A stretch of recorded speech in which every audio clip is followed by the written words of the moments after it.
की अखियां लड़ल जब से दिल में करार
नहीं।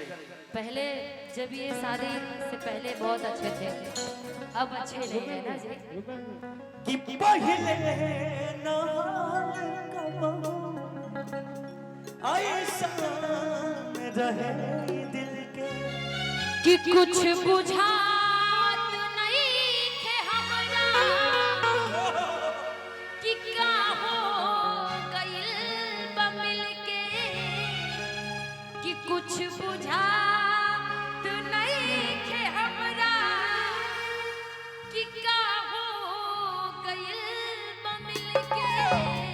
सुनी कि तोहरा सिवाय जग में सच्ची केहू सच्ची ना एगो वाइफ है हमारी जिसको मैं बहुत प्यार करता हूँ। देख रहे हैं, बदल गया। हर किसी को अपने अपने पत्नी से प्यार करना चाहिए। आपका भी पति होगा तो हमको भूल जाएगा, उसी को प्यार करेगा। समझो कि तोहरा सिवाय जग में केहू हमार नहीं है।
में नहीं थे।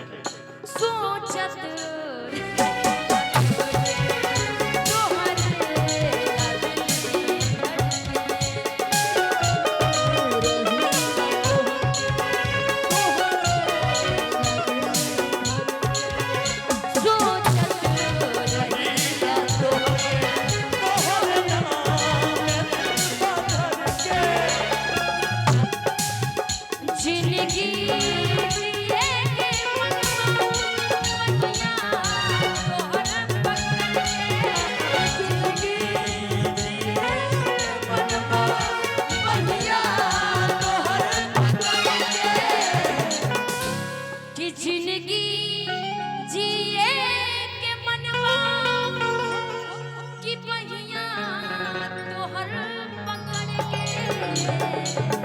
देखिए ये सब मजा ले रहे हैं सब लोग आगे वाले।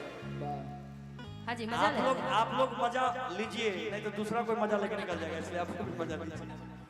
कि जिंदगी जिए के मनबा कि पहिया तोहर पकड़ के कि ऐसन बीमारी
जब से दिल में